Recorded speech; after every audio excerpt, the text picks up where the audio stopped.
Saudara-saudara sekalian, sekarang kita akan memberitakan firman Tuhan untuk KKR pada malam ini.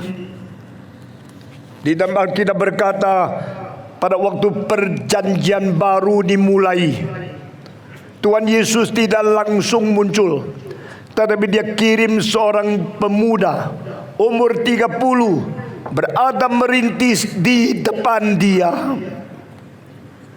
Saudara-saudara, zaman Yesus Kristus juga seorang umur 30 yang berteriak. Di mana? Bukan di Yerusalem, bukan di kota besar, tetapi di pinggir kota, di padang belantara, di sebelah sungai Yordan. Kenapa Tuhan tidak pakai bait Allah yang megah? Bait Allah didirikan oleh Herodes, yang motivasinya bukan untuk Tuhan, untuk menunjang politik dia. Dia memperalat agama untuk politik. Dia memperalat nama Allah untuk kuasa dia sendiri. Saudara-saudara, bait Allah pernah terjadi pertama sebelum bait Allah, kemah perhimpunan dari Musa. Kedua, bait Allah pertama yang besar didirikan oleh Raja Sulaiman. Karena apa? Karena Daud perang, tangannya penuh dengan darah.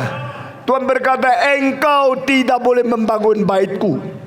Biar anakmu Solomon di dalam zaman perdamaian, dia yang mendirikan baitku. Maka Solomon yang masih muda sudah dipesan oleh papanya, engkau yang akan mendirikan bait Itu sebab saya mempersiapkan semua benda, alat, materi untuk engkau boleh pakai membangun. Kayu, emas, dan semua barang-barang mahal disiapkan untuk Solomon. Solomon mendirikan bait Allah yang begitu mewah, begitu indah. Saudara-saudara, bait kedua adalah bait yang didirikan oleh Zorobabel. Kenapa perlu bait kedua? Karena bait Allah yang pertama dirobohkan oleh musuh Tuhan, musuh Israel, musuh orang Yahudi, yaitu Nebukadnezar dari Babilonia. Mengapa Tuhan memberikan bait Allah yang begitu mewah, begitu hormat, boleh dihancurkan oleh Raja Nebukadnezar? Karena umatnya sudah melupakan Tuhan. Jangan sombong dan jangan pikir engkau sudah orang Kristen, Tuhan pasti melihara engkau. Tuhan memakai Nabi Yeremia berkata, jangan berkata di mulutmu, inilah bait Allah, inilah bait Allah, inilah bait Allah. 3 kali seolah-olah Tuhan sudah memberikan wahyu kepada Yeremia bahwa Allah Bapa, Allah Anak, Allah Roh Kudus, Allah Tritunggal, ini baitnya. Engkau percaya ini bait Allah? Engkau kira ini satu-satunya bukit Sion yang dipakai Tuhan untuk membuat bait Allah yang termegah dan termewah? Tapi Tuhan berkata, jikalau umatku mendekati aku dengan mulutnya, tapi hatinya jauh daripadaku, aku akan membuang umatku, aku akan membuang baitku, aku biarkan musuh membakar habis. Saudara-saudara, engkau kira Tuhan tidak menyertai gereja? Saya berkata, Tuhan hanya menyertai orang yang sungguh-sungguh mengikuti Dia, bukan menyertai gedung yang mewah-mewah. Jikalau engkau menjadi orang Kristen, namanya, mulutnya dekat kepada Tuhan, tapi hatimu jauh dari Tuhan, Tuhan akan membiarkan engkau ditelan, dibunuh, dikejar, dibinasakan oleh musuh Tuhan. Allah yang setia dan adil adalah Allah yang tidak memelihara umat yang palsu. Allah yang setia dan adil adalah Allah yang hanya memelihara mereka yang sungguh-sungguh mencintai Dia. Setelah bait Allah dibakar habis, pemuda-pemudi yang paling tampan, yang paling pintar dibawa, ditawan, pergi ke tempat yang jauh di negeri Babilonia, termasuk Daniel dan sebagainya. 70 tahun menurut Nabi Yeremia, mereka tidak bisa pulang ke tanah sendiri. Saya kadang-kadang pikir, cilakalah mereka yang dilahirkan 1 tahun setelah Yerusalem dibakar dan mati 1 tahun sebelum engkau kembali ke Yerusalem. Mereka hanya hidup 68 tahun. 1 tahun Yerusalem dibakar, baru lahir. 1 tahun sebelum kembali mereka mati. Orang semacam ini seumur hidup tidak pernah melihat ada bait Allah. Mereka sebagai orang kafir tidak percaya di dalam masa hidup mereka ada penyertaan Tuhan, ada bait Allah di mana mereka boleh berbakti, mereka boleh berdoa, mereka boleh membaca, mereka boleh mendengarkan firman Tuhan. Saudara-saudara, sesudah mereka kembali, dirikan bait Allah yang kecil karena uang tidak sebanyak zaman Solomon. Mereka tidak mempunyai materi, mereka tidak mempunyai emas, mereka tidak bisa menghiaskan bait Allah dengan bagus. Saudara-saudara, disitulah dikatakan orang tua yang pernah melihat bait Allah yang lama, melihat pemugaran yang baru, bait Allah yang kecil, mereka beratap, mereka menangis. Karena kemuliaan Tuhan yang dulu sudah tidak ada, yang sekarang ada kecil sekali. Itu bait Allah kedua.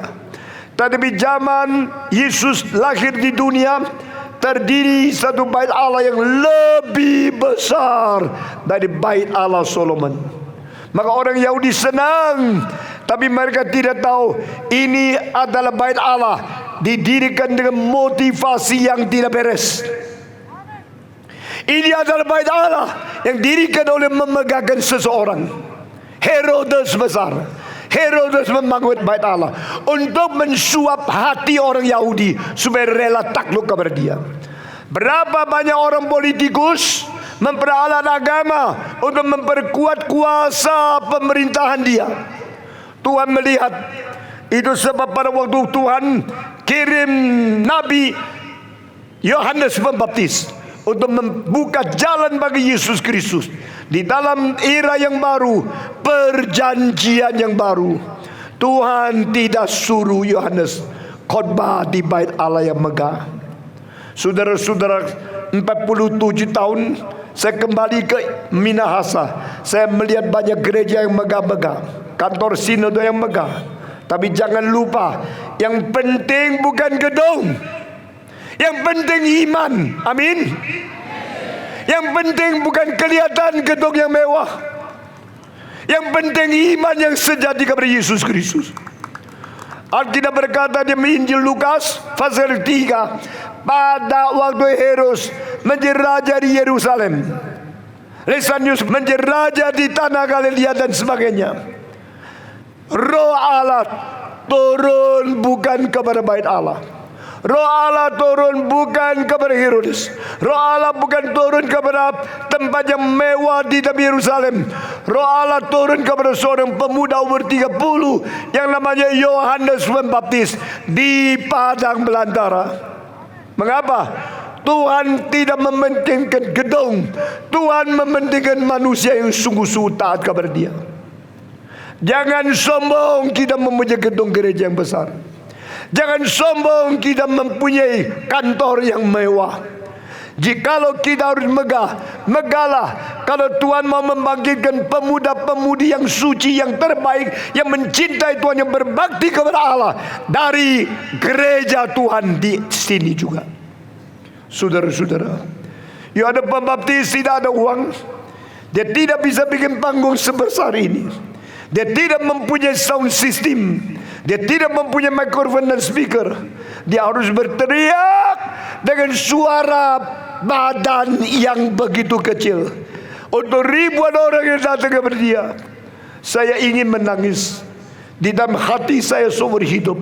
3 penginjil yang paling menakjubkan saya, paling memberi saya pengharu dan besar, Yohanes Pembaptis, George Whitefield, dan Dr. Johnson di Tiongkok. Ini adalah 3 penginjil di dalam sepanjang sejarah yang paling mempengaruhi saya. Semua berada di dalam zaman tidak ada speaker, tidak ada mikrofon, tidak ada pengarah suara. Mereka berteriak kepada ribuan orang dengan parau, dengan suara yang hampir habis. Tali suara mereka mau pecah, tenggorokan mereka parau, tapi mereka teriak, kenapa? Karena firman Tuhan harus dikabarkan. Tuhan Yesus mengirim Roh Kudus menaungi Yohanes Pembaptis, bukan karena dia pintar, bukan karena dia kaya, bukan karena dia mewah, bukan karena dia mempunyai gelar yang tinggi, bukan karena dia mempunyai nenek moyang yang mulia. Dia hanya seorang anak imam yang sederhana, yang sejak kecil dari rahim ibunya sudah dipenuhi Roh Kudus. Orang satu-satunya di luar Kristus yang seumur hidup dipenuhi Roh Kudus adalah Yohanes Pembaptis. Dia lebih dari Yesaya, lebih dari Yeremia, lebih daripada Daniel, lebih dari Yeskiel, lebih daripada Sefania, lebih daripada Amos, lebih daripada Zakaria. Dia melebihi daripada Musa, lebih dari Abraham, melebihi daripada Elias, melebihi dari semua orang yang pernah hidup di dalam dunia. Yang dilahirkan oleh wanita, tidak ada satu yang melampaui Yohanes Pembaptis. Ini kalimat keluar dari mulut Yesus Kristus. John the Baptist is the greatest man ever born in this world. Since the day of Adam until the end of the world, no one born by a woman is greater than John the Baptist. Tak ada seorang yang dilahirkan oleh wanita, oleh seorang ibu yang lebih besar daripada Yohanes Pembaptis. Karena apa? Sejak di rahim ibu, dia sudah dipenuhi Roh Kudus. Abraham tidak begini, Musa tidak begini, Yosua tidak begini, Elias tidak begini. Satu-satunya orang yang sejak di dalam rahim ibu sudah dipenuhi Roh Kudus adalah Yohanes Pembaptis. Tuhan memakai orang ini untuk menjadi perintis, menjadi pendahulu, menjadi penubuat tentang kedatangan Yesus Kristus. Pada waktu Yohanes Pembaptis menjadi nabi membicarakan tentang kedatangan Kristus, saat itu sudah 400 tahun tidak ada nabi. Cilakalah orang Israel. Tuhan membuang mereka 400 tahun. Tuhan tidak menggubris mereka 400 tahun. Karena Tuhan sudah jenuh melihat umat Tuhan yang mulutnya panggil Tuhan, Tuhan, hatinya panggil hantu-hantu. Tuhan begitu jenuh melihat orang Kristen yang saban hari berdoa Bapa kami, tapi hati mereka bapaknya adalah harta, bukan Tuhan. Cilakalah engkau menyebut nama Tuhan dengan sia-sia, karena engkau bukan sadar tidak berkenan. Engkau sedang berdosa membuat Tuhan marah kepada engkau. 400 tahun tidak ada pendeta yang berkhotbah. Gereja jadi apa? 400 tahun hanya pendeta palsu yang berkhotbah. Firman Tuhan tidak daripada mulutnya. Gereja jadi apa?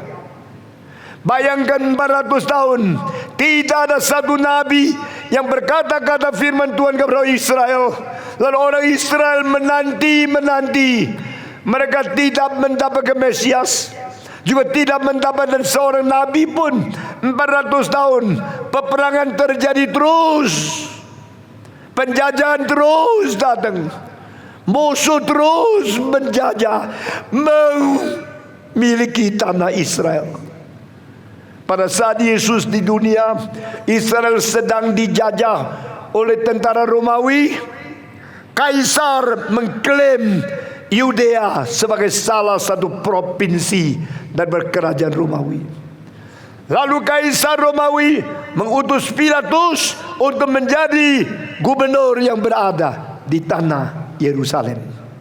Setiap tahun pada waktu orang Israel harus berkumpul 3 kali merayakan hari raya daripada Musa. Kira-kira 18.500 daripada tentara Romawi harus memelihara kota besar ini. Karena di kota Yerusalem adalah satu kota yang paling banyak pemberontak yang melawan kerajaan Romawi. Maka tentara Romawi tidak banyak di Damaskus, tidak banyak yang berada di kota-kota lain, tidak banyak di kota-kota di Kriti, di Asia Minor, di Mesir, di tempat-tempat daerah Arab. Tentara yang paling banyak dikumpulkan di satu kota kafir dari orang-orang Romawi adalah ditempatkan di kota Yerusalem. Sebab kumpulnya ratusan ribu orang di Yerusalem, kalau mereka mendadak berontak, kerajaan Romawi akan diancam. Maka kerajaan Romawi mengirim tentara paling banyak bergabung, menjajah, mengawasi, mempatroli daripada kota Yerusalem. Dan saudara-saudara, ada istana Herodes di situ, yang 9 susun digali ke bawah tanah, namanya Herodion. Ada gerbang pintu dari istana yang 3 tempat yang bersusun, sehingga di bawah lubang itu ada jalan-jalan yang tersembunyi. Herodes takut dibunuh, sehingga kalau dia datang ke kota, di istananya, engkau menemukan dia, engkau tidak tahu dia di dalam menara yang mana. Karena dia bisa jalan di bawah jalanan yang rahasia menuju ke menara yang lain. Lalu dia mendirikan istana yang kecil di pinggir Masada dengan 3 susun ke bawah. Susun yang ke bawah ketiga, itulah tempat menyimpan gundiknya. Herodes adalah salah satu arsitek terbesar di dalam sejarah, dan dia membuat bait Allah memakai waktu 64 tahun baru jadi. Saudara-saudara, jarang istana yang dibangun 64 tahun. Dan kota Yerusalem, tembok daripada bait Allah itu satu batu 5.000 kilo. Lebih berat daripada batu yang dipakai oleh orang Mesir waktu mereka membangun piramid.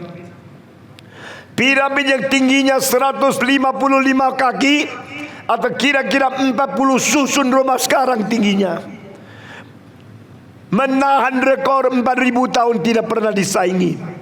Sampai 1889 Periode Paris membangun menara Eiffel, baru pertama kali ketinggian piramid disaingi oleh bangunan yang lain. Tetapi piramid hanya pakai batu yang 2.000 kilo, sedangkan Herodes membangun bait Allah dengan batu yang 5.000 kilo. Orang yang berambisi begitu besar membangun bait Allah yang begitu megah, begitu hormat, begitu mewah, Tuhan tidak mau pakai. Yohanes Pembaptis tidak memberikan firman Tuhan di bait Allah. Tuhan mengatakan, tidak usah pakai tempat ini. Saya tidak mau pakai tempat ini.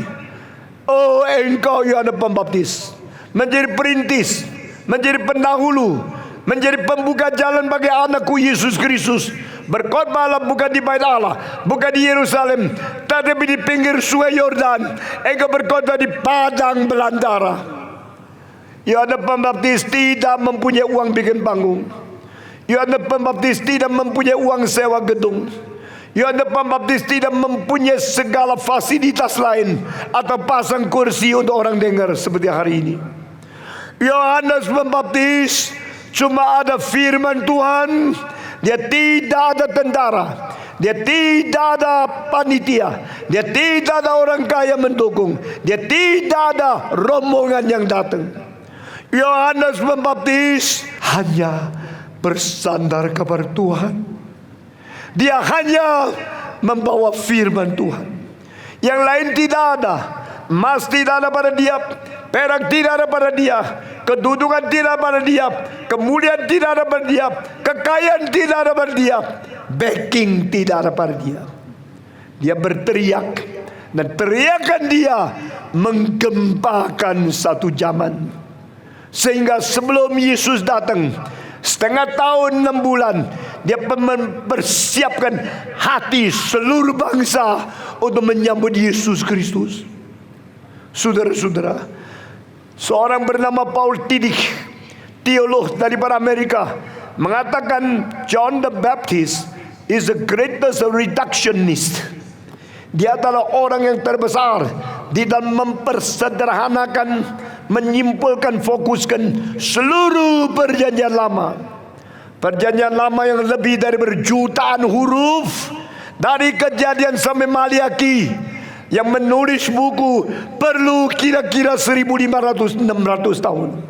Dari zaman Musa sampai Yesus Kristus, lebih belasan abad tulisan ini dikumpulkan, dicetak, dijadikan perjanjian lama. Yohanes Pembaptis menyimpulkan menjadi berapa kalimat. Apakah perjanjian lama?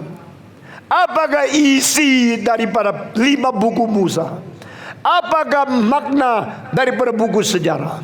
Apakah isi yang paling penting daripada buku-buku Mazmur, Amsal Sulaiman, Kidung Agung, buku-buku bijaksana? Apakah berita daripada nabi-nabi, 5 nabi yang besar, 12 nabi yang kecil? Buku sejarah, buku Mazmur, buku hukum Taurat, buku daripada kitab-kitab yang bijaksana, semua dikumpulkan oleh Yohanes Pembaptis hanya menjadi berapa kalimat. Maka orang yang tidak mengenal Yohanes Pembaptis, mereka akan jatuh tenggelam di dalam kerumitan pengertian orang Farisi yang tidak habis-habis. Orang yang tidak mengerti Yohanes Pembaptis, mereka akan makin lama makin tenggelam di dalam kelimpahan ayat-ayat beribu-ribu, tapi tidak mengerti artinya. Saya setuju dengan Paul Tillich. John the Baptist, the greatest reductionist. He reduced all the meaning of the Old Testament only in few sentences. Hanya berapa kalimat saja Yohanes Pembaptis menyimpulkan perjanjian lama dan membawa manusia kembali mengerti apa sesungguhnya yang mau Tuhan Allah katakan kepada umat manusia. Hari ini saya akan mengutip 3 ayat yang dibacakan di khotbah kedua Yohanes Pembaptis. Ayat pertama, bertobatlah kamu karena kerajaan Allah sudah dekat.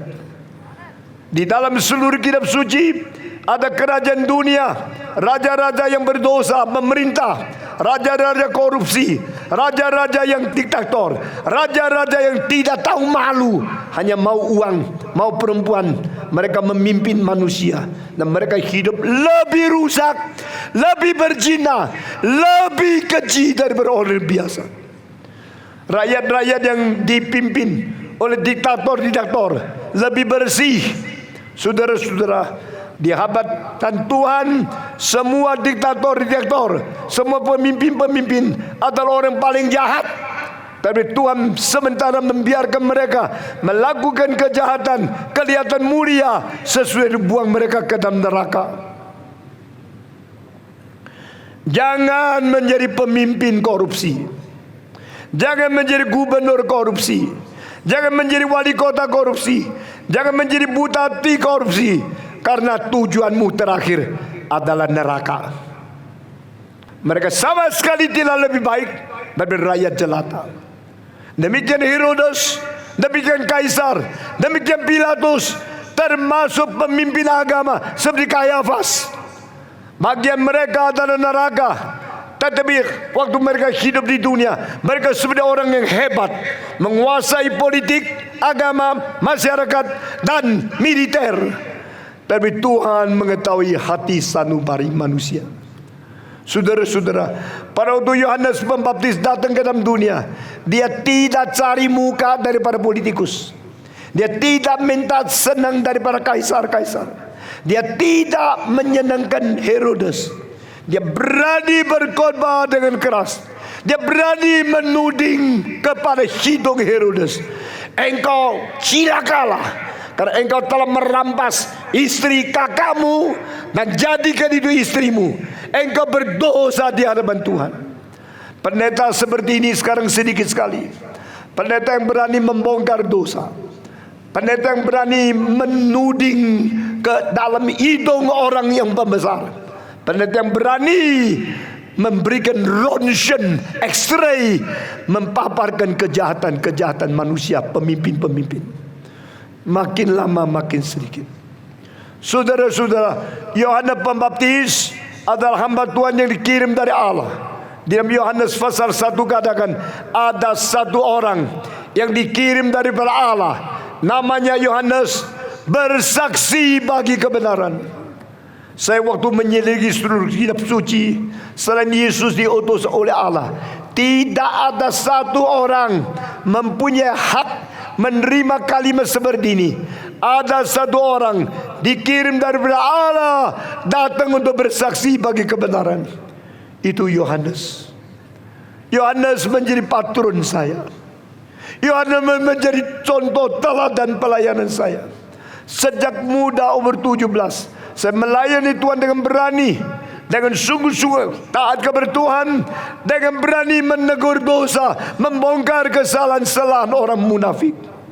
Saudara-saudara, Yohanes Pembaptis adalah teladan saya, dan saya mengharap saya menjadi teladan pendeta-pendeta dan semua anak sekolah teologi. Saya tidak peduli siapa engkau. Kalau engkau berdosa, engkau harus bertobat. Tuhan tidak mau kita kecimpung, melibatkan diri, berbagian dalam dosa-dosa orang lain. Yohanes Pembaptis menjadi teladan bagi kita semua. Yohanes Pembaptis berteriak di padang belantara, kalimat pertama, bertobatlah kamu karena kerajaan Allah sudah dekat. Apa artinya? Sudah 400 tahun tidak dengar firman Tuhan. Sudah 400 tahun tidak dikirim nabi. Tapi begitu kirim nabi yang keras sekali, kirim nabi yang berani sekali, kirim nabi yang menegur dosa tanpa mencari muka manusia. Repent ye, For the kingdom of God is at hand. Bertobatlah engkau karena kerajaan Allah sudah dekat. Saudara-saudara sekalian, Tuhan Yesus sudah mau datang. Fajar sedang menyingsing, malam sudah gelap, zaman baru akan tiba. Kerajaan Allah dari surga turun ke dunia. Karena anak Allah yang Tuhan Yesus jelma menjadi manusia. Tetapi siapa yang bersiap? Siapa menanti? Siapa yang sudah siap sedia, hati bersih menunggu Yesus datang? Yesaya pasal 40 dikatakan, sebelum hari itu tiba, saya mengirim hambaku berteriak di padang belantara, sediakanlah jalan. Sediakan jalan bagi Tuhan yang akan datang. Lembah-lembah yang sangat dalam diisi sampai rata. Bukit-bukit yang menonjol tinggi dikikis sampai habis, supaya rata jalannya, karena Tuhanku akan datang. Siapakah yang sanggup mengkikis gunung-gunung, bukit-bukit yang tinggi? Siapakah yang mampu memberikan timbunan kepada lembah-lembah yang sangat rendah? Hanya satu orang, Yohanes Pembaptis. Yohanes Pembaptis satu orang mengerjakan apa yang tidak bisa dikerjakan oleh raja-raja, tidak bisa dikerjakan oleh ahli Taurat, tidak bisa dikerjakan oleh semua imam besar, tidak bisa dikerjakan oleh semua orang beragama, tetapi pura-pura. Yohanes Pembaptis satu-satu orang yang mempunyai kejujuran, kesungguhan, kesucian, keadilan, kesetiaan, mematuhkan diri kepada kehendak Tuhan. Saudara-saudara, setiap zaman kalau satu orang seperti ini sudah bisa membangunkan seluruh gereja. Gemim, berdoalah Tuhan membangkitkan orang seperti Yohanes Pembaptis.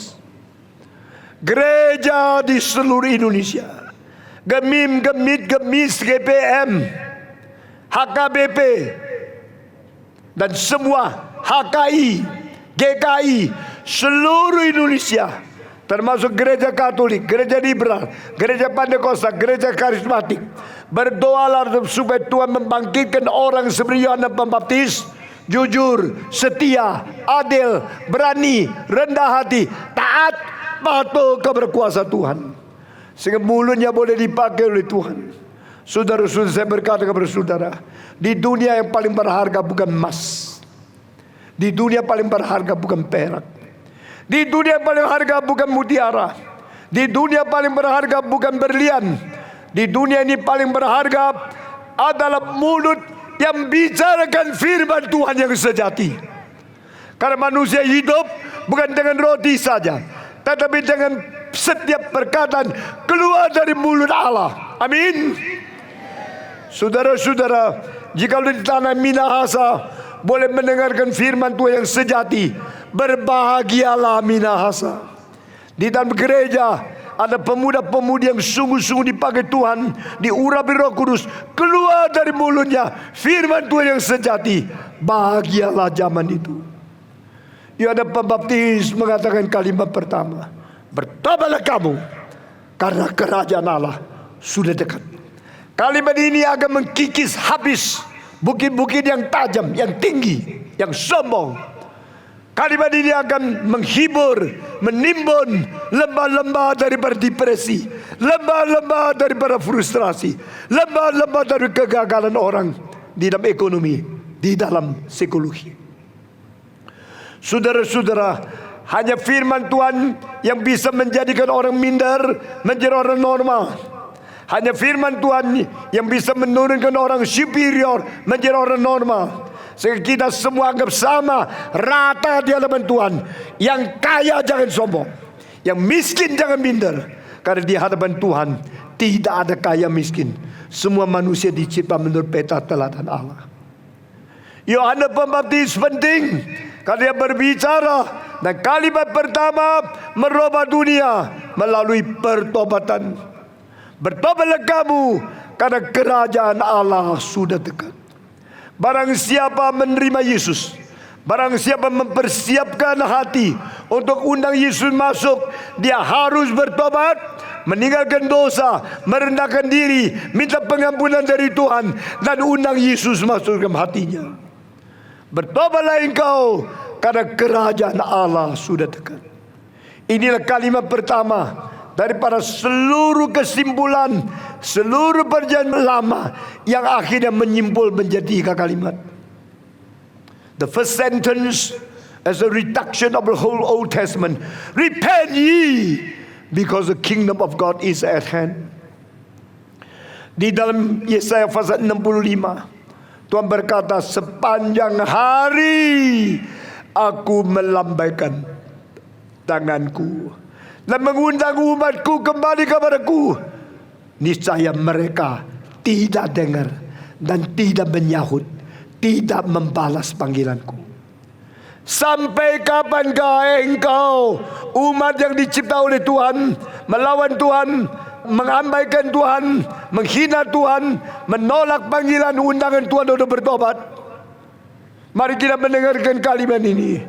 Repent ye, bertobatlah kamu, karena kerajaan Tuhan sudah dekat. Pertobatan adalah langkah pertama masuk ke dalam kerajaan Allah. Pertobatan adalah bersiap hati menerima Yesus Kristus. Dosa yang diampuni adalah dosa yang diakui. Dosa yang tidak diampuni adalah dosa yang tidak diakui. Barang siapa tidak bertobat, tidak mungkin masuk ke dalam kerajaan Allah. Yesus berkata, berbahagialah mereka yang hatinya rasa diri miskin. Blessed are those who are poor in spirit. You feel you poor. You realize you have nothing. You humble yourself and you ask the blessing from the Lord. Barang siapa yang menganggap diri miskin, barang siapa yang merasa diri harus hancur hati, harus bertobat, harus sedih, harus menangisi dosa, menyesali dosanya, dan minta pengampunan dari Tuhan. Orang semacam ini akan diberi berkat, akan diampuni oleh Tuhan, karena kerajaan Allah dimiliki oleh orang semacam ini. Gubernur, bupati, wali kota, raja, presiden, semua pakai bahan yang paling baik membangun rumah mereka. Hanya Tuhan Allah tidak pakai bangunan dengan materi yang baik. Tuhan memakai hati-hati yang hancur untuk mendirikan kerajaannya. The palace of the kings, they use all the better, the best, the most precious material to build. Only the kingdom of God built from the broken-hearted people who confess their sins and who regret and who repent before God. Kerajaan Allah tidak dibangun dengan batu-batu yang mahal. Kerajaan Allah dibangun dengan hati-hati yang hancur. Orang-orang bertobat, menyesal, mengaku dosa. Orang seperti ini tidak pernah dihina oleh Tuhan, tidak pernah dibuang oleh Tuhan. Semua akan menjadi batu hidup untuk membangun kerajaan Tuhan Allah. Saudara-saudara sekalian, bertobatlah kamu, karena kerajaan Allah sudah dekat. Ini kalimat pertama dari mulut Yohanes Pembaptis, yang hanya berkhotbah tidak sampai 1 tahun, sudah ditangkap, sudah dimasukkan penjara. Mungkin dia hanya berkhotbah setengah tahun, sudah hilang daripada mimbarnya. Orang datang ke padang belantara, tidak lagi melihat wajahnya. Orang datang ke pinggir sungai, tidak lagi mendengar khotbahnya, karena dia bersalah kepada Herodes. Dia ditangkap, dimasukkan penjara, dan berapa bulan kemudian dia dipenggal kepalanya karena kurang ajar, berani menegur raja. Raja di atas segala raja, membiarkan raja dunia sewenang-wenang membunuh hambanya. Tetapi hambanya sebelum dipenggal kepala sudah berbicara firman Tuhan yang sampai selama-lamanya tidak mungkin dimusnahkan. Saudara-saudara, sudah 2000 tahun Yohanes dipenggal kepalanya, tapi kalimat-kalimat yang dikatakan oleh Yohanes sampai hari ini masih dikhotbahkan di Tomohon, karena firman Tuhan kekal adanya. Saudara-saudara, kalimat pertama, bertobatlah kamu, karena kerajaan Allah sudah dekat. mempersiapkan orang menerima kerajaan Allah, mempersiapkan hati orang, mengundang Yesus Kristus masuk, dan pertobatan menjadi pendahuluan. Kalimat kedua, tetap mensarikan, tetap menyaring, dan tetap memfokuskan seluruh pelajaran yang paling penting dan perjanjian lama menjadi kalimat kedua. Behold the Lamb of God who takes away the sins of the world. Kalimat kedua dari Yohanes Pembaptis adalah, lihatlah domba Allah yang mengangkut dosa dunia. Mengapa kalimat ini penting? Kalimat ini adalah berita yang paling pokok dari Kejadian sampai Zakaria. Kalimat ini adalah kesimpulan Tuhan mau memberitahu kepada manusia ada keselamatan di dalam Yesus Kristus. Dari zaman Adam sampai zaman Yohanes Pembaptis, ribuan, jutaan huruf sudah diwahyukan. Tapi di dalam seluruh perjanjian lama, berita yang paling penting satu, dosa manusia dan keselamatan Tuhan Allah. Dosa manusia perlu pertobatan, juru selamat perlu pengorbanan. Dosa manusia perlu penyesalan, bertobatlah engkau. Pengampunan perlu pengakuan dan perlu pengorbanan dari Yesus yang mengganti kita. Itu anak domba Allah. Maka Yohanes Pembaptis tidak salah. Sedangkan dia mempersiapkan pertobatan, sama waktu dia memperkenalkan Yesus Kristus. Masih ingat waktu Adam diusir keluar daripada Firdaus, disuruh ganti pakaian dulu. Bongkar, tanggalkan daun-daun akibat engkau merusak lingkungan. Sekarang saya suruh engkau bongkar. Sekarang engkau harus telanjang, harus menyatakan kemaluanmu. Baru saya bungkus dengan kulit. Kenapa? Karena pakaian dibikin dari daun adalah jasa manusia, cara manusia menutup dosa. Tapi Tuhan berkata, dosa tidak bisa ditutup dengan jasamu. Dosa tidak bisa ditutup dengan caramu. Dosa hanya bisa ditutup dengan kulit binatang yang saya bikin menjadi pakaian untuk membungkus engkau. Pakaian yang dibikin dari kulit. Dari mana kulitnya? Daripada menyembelih sapi, menyembelih domba, supaya dikuliti, supaya kulit domba itu boleh menjadi pakaian menutup dosa manusia. Di situ artinya Yesus Kristus yang dibunuh supaya manusia yang ditutupi dosanya. Di situ artinya Yesus Kristus yang harus menjadi domba Allah supaya dia boleh disalutkan kepada kita yang berbuat salah. Yang mati pertama Adam, yang berdosa pertama Adam, yang mati pertama binatang yang pernah mendampingi Adam.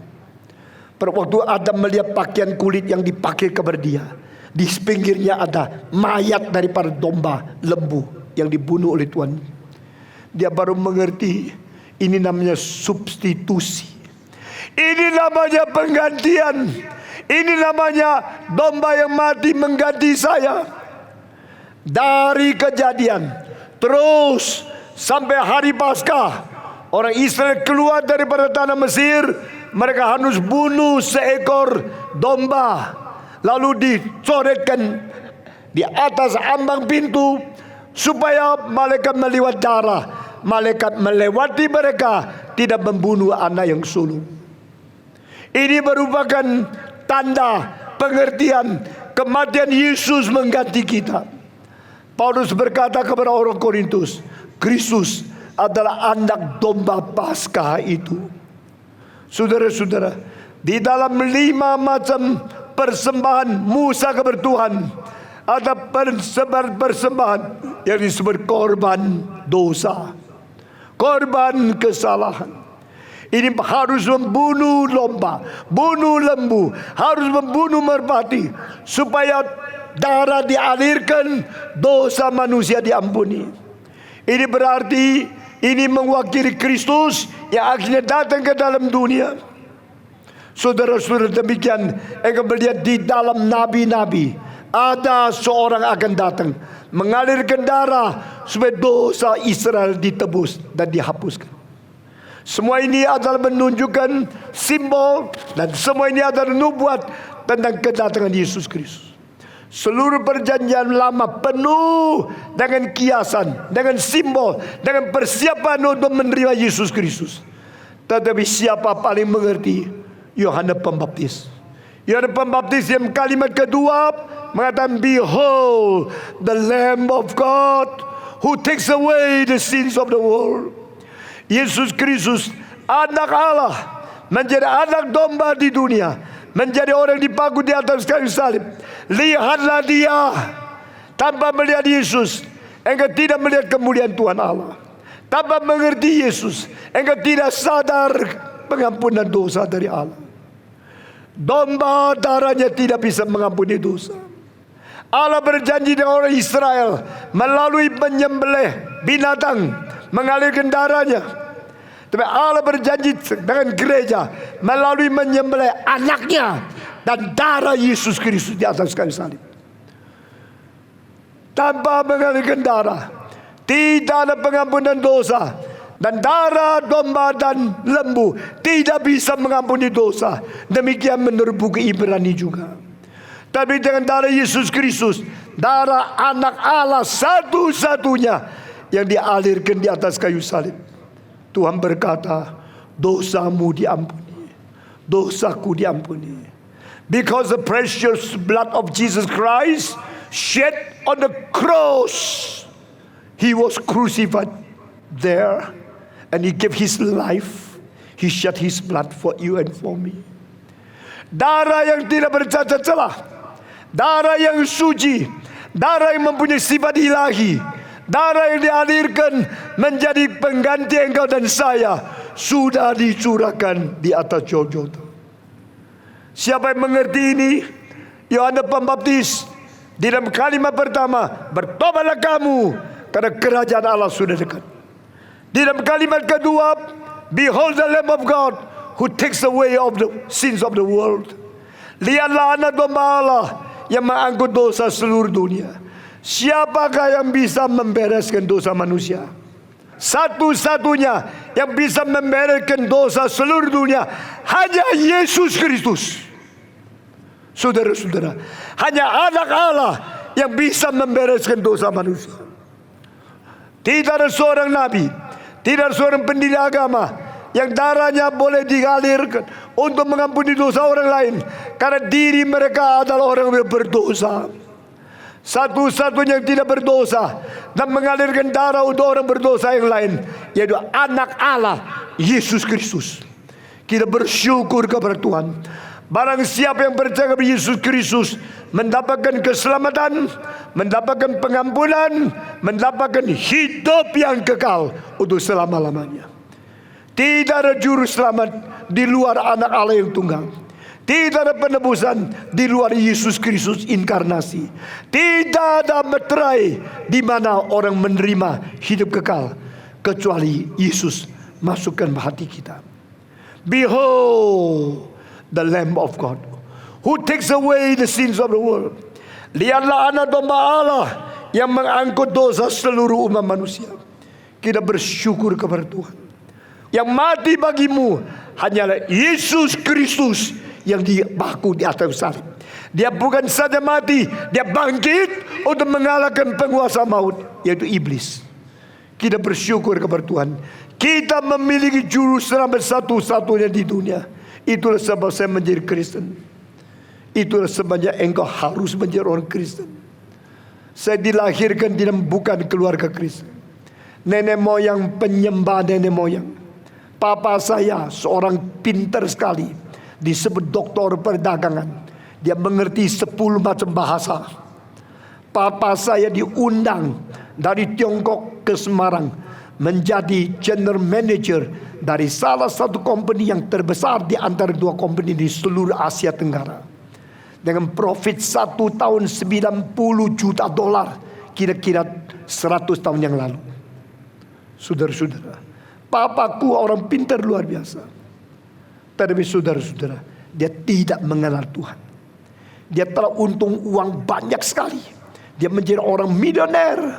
Tapi Tuhan mau saya menjadi hambanya, membiarkan dia mati pada waktu saya umur 3, menjadi seorang yatim piatu.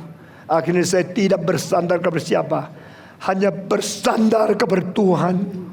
Saudara-saudara, mengapa keluarga yang bangga, yang sombong, yang begitu kaya, yang begitu hebat akhirnya menjadi orang Kristen?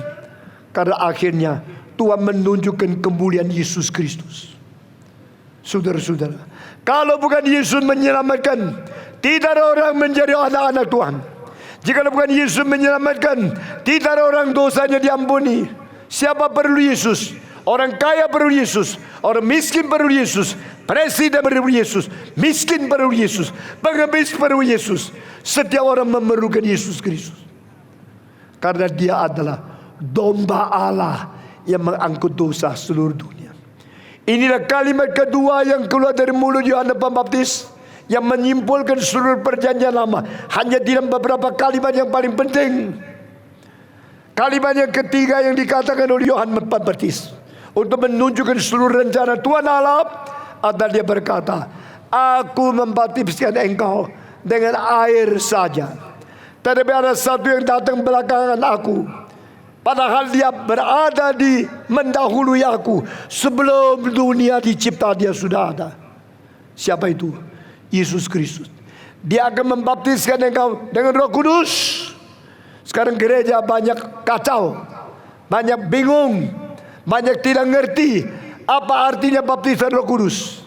Karena kita tidak mengajar, tidak menyelidiki, dan tidak mengenal dengan sungguh-sungguh. Itu sebab orang-orang ekstrim yang tidak mengerti Alkitab telah mengacaukan gereja Protestan di sini. Karena pendeta-pendeta tidak mengajar dengan tuntas, maka kita dengar ini, dengar itu, rasa bagus juga, lalu kita diombak-ambingkan, kita digoncang-goncingkan, kita dikacaukan oleh ajaran yang palsu. Ajaran palsu mengatakan dipenuhi Roh Kudus harus begitu. Saya tanya di kitab suci, di mana ada orang Kristen penuh Roh Kudus jadi begitu? Itu bukan ajaran Alkitab, itu bukan ajaran Kristen, itu ajaran setan yang memalsukan roh yang sejati. Saudara-saudara, apa artinya dibaptiskan Roh Kudus? Apa artinya penuh Roh Kudus? Harus ketawa berbaring di jubin berjam-jam. Coba tanya Paulus pernah berbaring berjam-jam ketawa tidak? Coba tanya Petrus pernah berjam-jam berbaring ketawa tidak? Karena orang yang berketawa seperti ini, mereka tidak hidup lebih suci.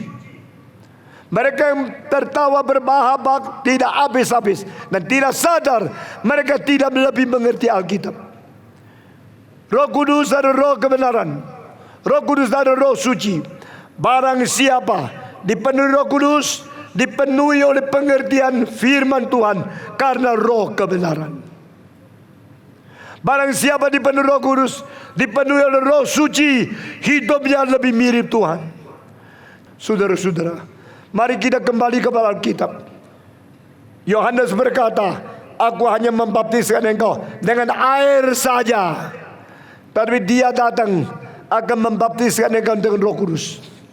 Baptisan air tidak menyelamatkan manusia.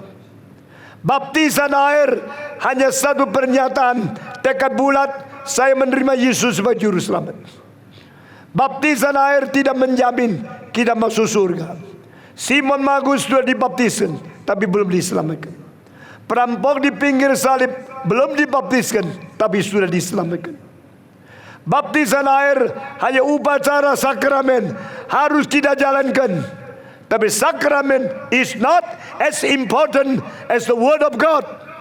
Sakramen will cease when the day of the judgment come.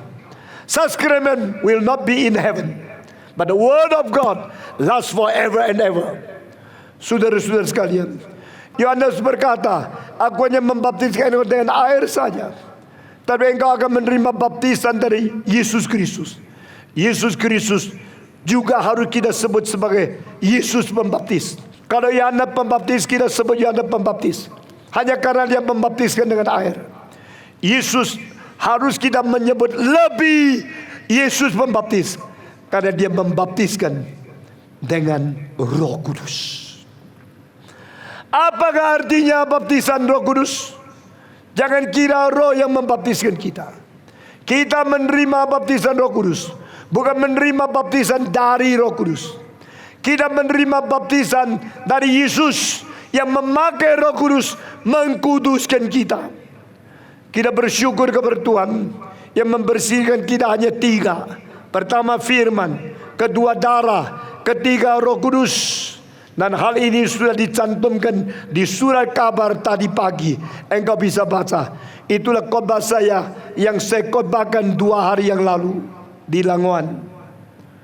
Saudara-saudara sekalian, yang membersihkan kita cuma 3. Firman Tuhan membersihkan kita, darah Yesus membersihkan kita, Roh Kudus membersihkan kita.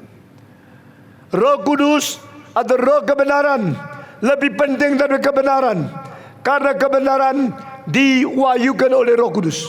Roh Kudus pemwahyu, pemberi kebenaran. Tapi sekarang banyak orang menganggap Roh Kudus yang palsu lebih penting daripada kebenaran. Ini ajaran double mustelihat, double tipuan dari iblis. Saudara-saudara, siapa orang mempunyai Roh Kudus adalah orang yang mengerti firman Tuhan. Siapa orang dipenuhi Roh Kudus? Yang dipenuhi oleh kebenaran firman Tuhan. Roh dan kebenaran tidak bisa dipisahkan. Kalau ada orang berkhotbah tapi tidak memakai kuasa Roh Kudus, khotbahnya pasti salah. Kalau orang katanya mempunyai Roh Kudus tapi berfirman salah, tidak sesuai Alkitab, pasti rohnya yang salah. Roh Kudus dan firman kitab suci tidak bisa dipisahkan. Kitab suci dan kebenaran yang asli dari Tuhan adalah berdampingan dengan roh asli yang Roh Kudus dari Tuhan. Roh Tuhan, roh kebenaran. Roh Tuhan, roh kesucian. Roh, kebenaran, kesucian, 3 menjadi 1. Kita bersyukur kepada Tuhan sebagai Roh Kudus dan Anak dan Bapa, Allah Tritunggal di dalam hidup kekristenan. Roh Kudus dan firman dan kesucian adalah jadi 1.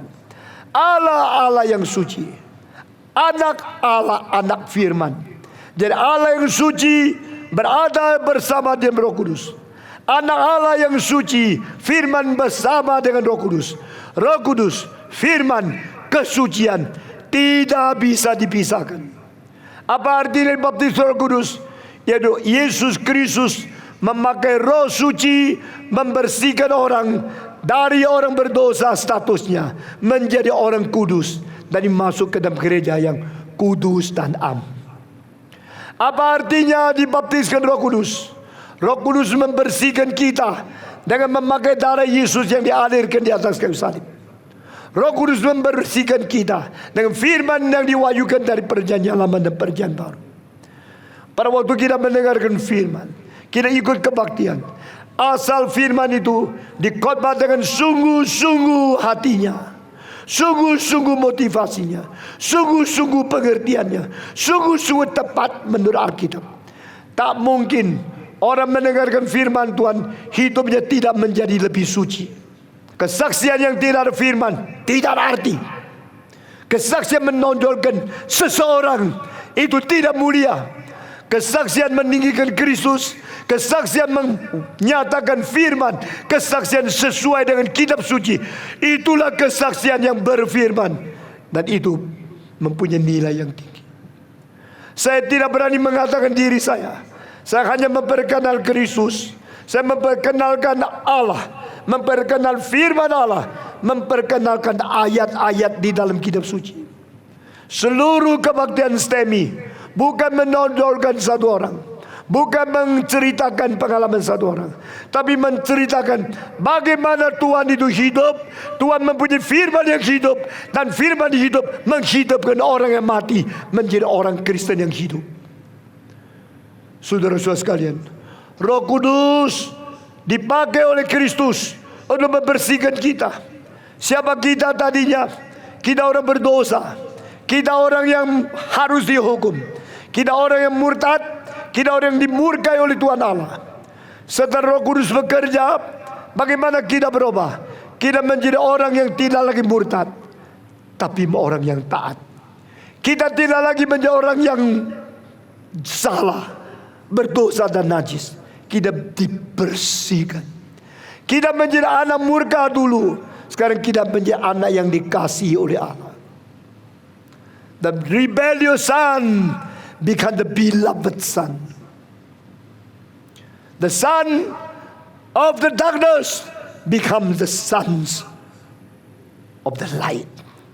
The sons deserve the wrath of God become the sons who have the forgiveness from God. Anak Allah murtad menjadi anak taat, anak gelap menjadi anak terang, anak dimurkai menjadi anak yang dikasihi, anak yang menjadi musuh Allah menjadi anak yang menjadi utusan wakil Tuhan Allah. Lalu orang yang sudah dibersihkan ini dimasukkan dalam kelompok orang suci. Itu namanya gereja yang kudus dan am. Kudus sifatnya, am wilayahnya. Kudus sudah diselamatkan, am bergabung dengan semua orang di dunia. Istilah Katolik berarti seluruh dunia, semua bangsa, semua daerah. Universal Church, the Holy Universal Church. Gereja yang kudus dan am. Bukan hanya Katolik di Roma. Katolik di Roma tidak mewakili gereja seluruhnya. Itu hanya Roman Katolik. Tapi kita Universal Katolik, kita termasuk gereja kudus dan am. Bukan saja orang Katolik, orang Protestan, orang Pentakosta, orang karismatik yang sungguh-sungguh mengerti, yang sungguh-sungguh menerima, yang sungguh-sungguh dibersihkan oleh darah Yesus, yang sungguh-sungguh diperantarkan Roh Kudus. Itulah orang yang menerima baptisan Roh Kudus. Baptisan Roh Kudus tidak berarti kejang-kejang, tidak berarti teriak-teriak, tidak berarti pingsan, mata tutup. Itu ajaran salah. Itu tidak pernah dicantum di Alkitab. Itu peniruan, pemalsuan dari orang yang terlalu berani mempermainkan firman Tuhan. Biar hari ini kita mengerti, dikuduskan berarti dibersihkan dosanya. Dikuduskan berarti disucikan statusnya. Justified and sanctified together happen when you are regenerated. Pada waktu engkau diperantarkan pula, saat itu engkau dijadikan orang suci. Saat itu engkau dibenarkan oleh Tuhan Allah. Tidak lagi dihitung dosamu, tidak lagi dihukumi kesalahanmu, tetapi dianggap engkau sudah mendapatkan keadilan kebenaran Kristus sebagai baju yang baru menutupi dosamu. You are given righteousness of Jesus Christ. Saudara-saudara, dosamu sudah dihapus. Kebenaran Allah sudah diberikan kepada engkau di dalam Kristus. Di dalam bahasa Tionghoa ditulis ditambahkan kepada engkau. Artinya engkau tidak pernah punya, engkau tidak benar, engkau tidak punya kebenaran Allah, tapi Kristus memberikan kebenaran kepadamu. Engkau menjadi orang suci, engkau menjadi orang Kristen sejati. Ini namanya baptisan Roh Kudus. Bukan Roh yang membaptiskan kita, tapi Kristus yang membaptiskan kita dengan Roh Kudus sebagai pengantara untuk membersihkan kita. Lalu saya tanya dengan kalimat yang terakhir, Roh Kudus bagaimana membersihkan kita? Sekali lagi, Roh Kudus melalui iman kita yang taat kepada Dia, Dia melaksanakan firman yang berkuasa membersihkan kita. Engkau dengar khotbah yang benar, engkau dengar khotbah yang bermutu, sambil dengar hatimu, pikiranmu makin bersih. Amin. Untuk engkau dengar di sini, di dalam 2 jam ini, engkau merasa firman Tuhan merubah hidupmu. Cahaya menerangi pikiranmu. Tuhan memperbarui hati nuranimu. Engkau menjadi rasa bukan main. Lebih menikmati mendengar firman Tuhan dan mengerti daripada menikmati pegang perempuan dansa-dansi. Itu dosa, itu sukacita yang palsu, itu gembira yang akan musnah. Tapi pada waktu engkau mendengarkan firman Tuhan, engkau mengerti, engkau bersuka cita. Inilah menikmati firman Tuhan. Roh Kudus memakai firman untuk membersihkan engkau. Roh Kudus memakai darah Yesus untuk membersihkan engkau. Dan Roh Kudus melihat imanmu dan Dia sendiri membersihkan engkau. Di dalam Kisah Para Rasul, Petrus berkata, bukan saja kami orang kafir yang berada di rumah Kornelius juga mereka dibersihkan oleh Roh Kudus karena iman mereka kepada Yesus Kristus. Bersyukurlah kepada Tuhan. Berbahagialah orang Kristen yang bertobat, yang menerima Yesus Anak Domba Allah, mengaku Dia mengangkut segala dosa kita, dan menerima baptisan Roh Kudus yang Yesus lakukan di dalam menjadikan kita orang suci. Saudara-saudara, saya segera akan menutup khotbah malam ini. Sekali lagi saya mengingatkan 3 kalimat berita dari Yohanes Pembaptis sebelum ditangkap, sebelum dipenjarakan, sebelum dipenggal kepala. Dia meninggalkan 3 ayat yang paling penting. Pertama, bertobatlah kamu karena kerajaan Allah sudah dekat. Kedua, lihatlah domba Allah yang menghapus dosa seluruh dunia. Ketiga, Yesus akan membaptiskan engkau dengan Roh Kudus sehingga engkau menjadi anggota di dalam gereja kudus dan am. Kiranya Tuhan memberkati kita, menggugah kita, membarui iman kita, mengangkat iman sejati dalam diri kita menjadi orang Kristen yang sungguh-sungguh mencintai Tuhan.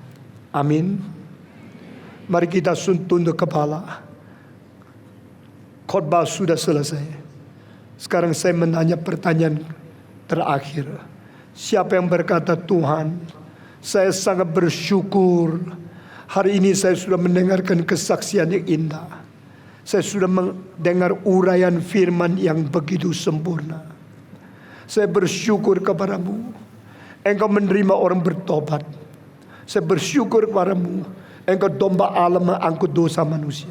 Saya bersyukur kepadamu, membaptiskan aku dengan Roh-Mu yang kudus. Saya berjanji seumur hidup setia mengikut Engkau sampai Yesus datang kembali.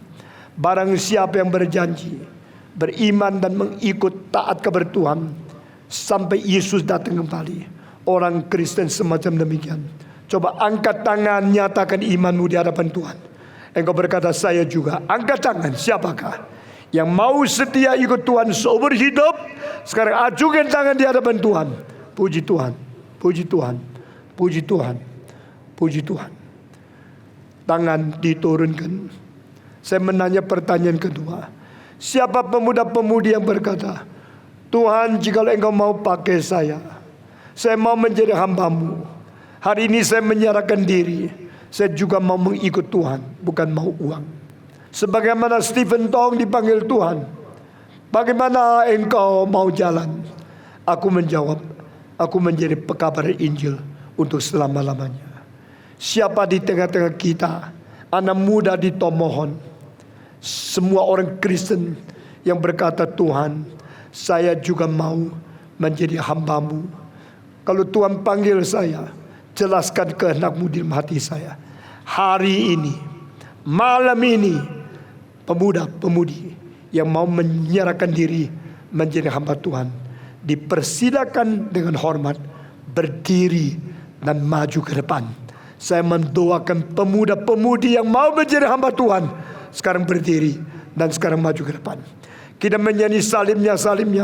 Pemuda-pemudi yang bersedia menjadi hamba Tuhan, berdiri sekarang maju ke depan.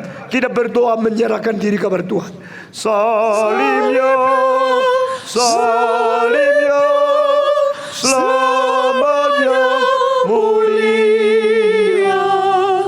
Dosaku dihapuskan oleh darah Yesus. Saudara-saudara, jangan emosi, jangan sembarangan, tapi jujur dan ikhlas berkata, Tuhan, kalau Engkau mau panggil saya, mau pakai saya menjadi hamba-Mu, menjadi pekabar Injil, menjadi pendeta, saya bersedia. Di Indonesia ada 250 juta. Di antaranya 220 juta belum Kristen. Bahkan belum mendengar nama Yesus. Tidak tahu Dia adalah juru selamat. Tidak mengenal Dia adalah anak domba Allah.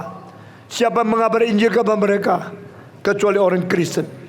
Dan hari ini pemuda-pemudi yang menyerahkan diri menjadi hamba Tuhan, biar engkau berani, rendah hati, sungguh-sungguh ikhlas tampil ke depan.